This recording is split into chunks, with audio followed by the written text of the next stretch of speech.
So, brewers, what about this area creates an environment for crafting amazing beers?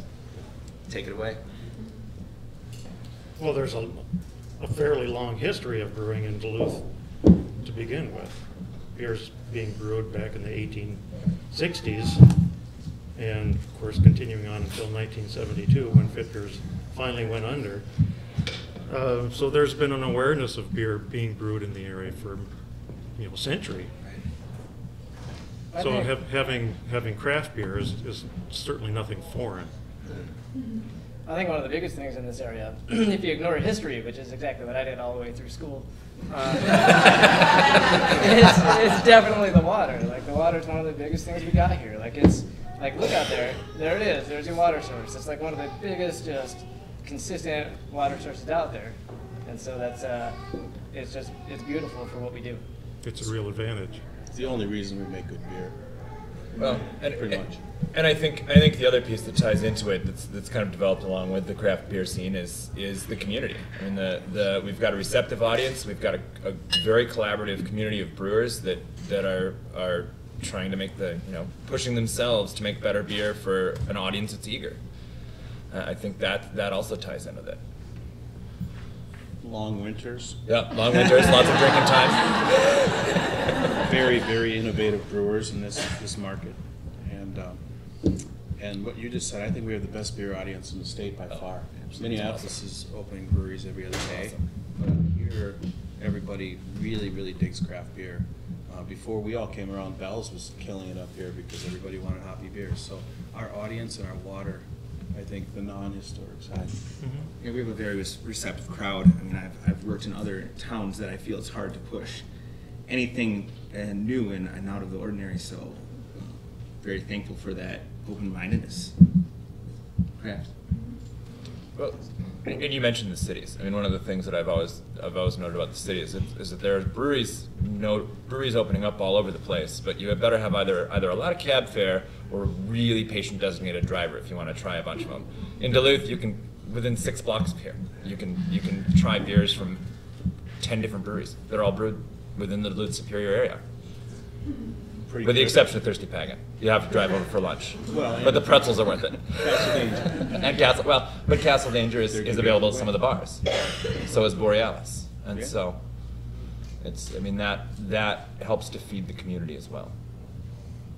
Good answers, guys.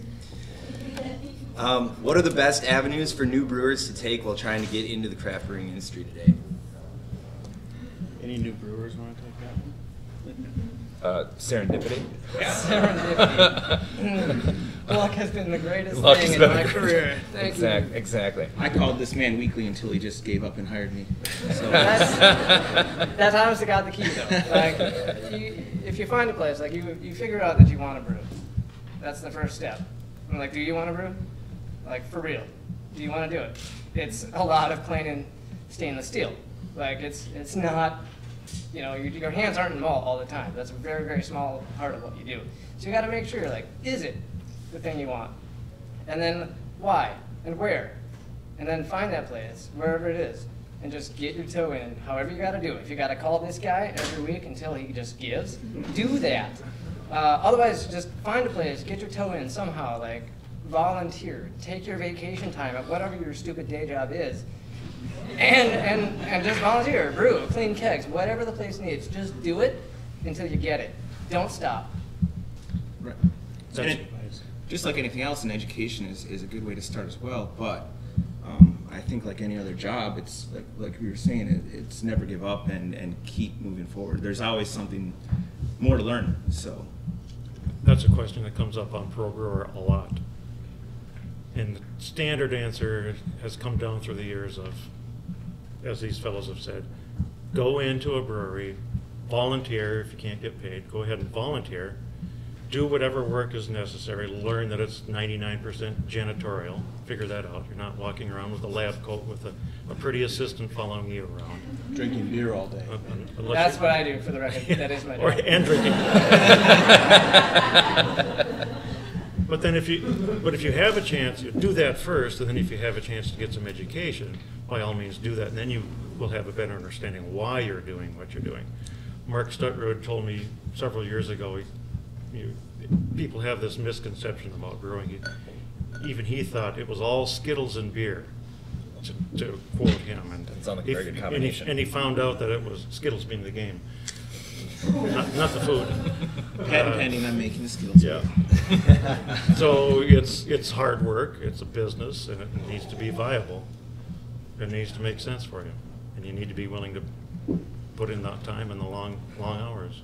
There are other avenues to start, though. Like, you can't just like walk into a brewery and boom, suddenly I'm accepted as a volunteer and I'm scrubbing a floor or a fermenter or whatever. Sometimes that just doesn't happen, and because there's only so many things you can do inside of a brewery, and so like that's where you turn to the home life. And myself, I come from a big home brewing community, and I know several people in this room that are big home brewers, and people at this table who started as home brewers.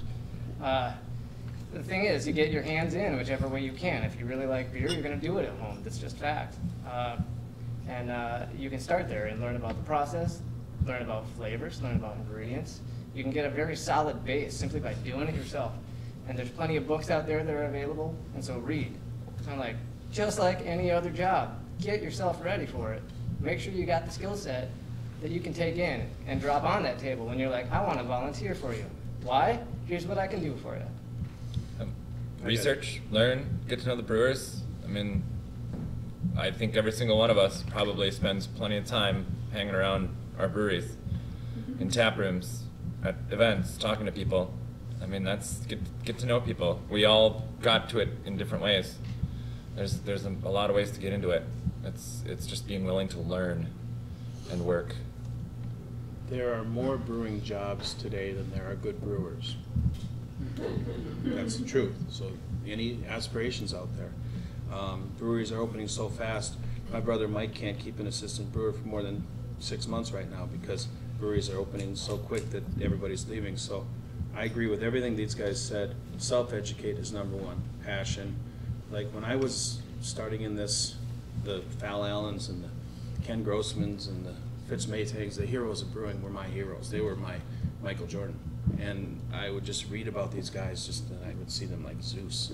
And you learn everything you can on your own. Then you homebrew, what you're saying, and you get really good at it. So good that all your friends are taking all your beer off you, telling you should go pro. Then you go to school, I think. In my case, I worked for free at a brewery, but that was in the 90s, and it was easy to do. People, honestly, at Fitker's Brewhouse, we won't hire somebody to do that because we've got resumes and we've got a lot of people that we're trying to train. So I'm not going to say never, never, but it's hard to get your foot in the door for that. It really is now. But brewing school, I think, is a must. I really, in my opinion, maybe you might not agree, but you've gone far. But I wouldn't have had my job without it. So, and then diligence, exactly what Brian said. Brian was like 150 pounds soaking wet, little guy in my face every day. Hired him in a couple months. You were like 180, just ripped. But it's not that easy to get in right now. But remember what I said. There's more jobs than there are brewers. It's a fact.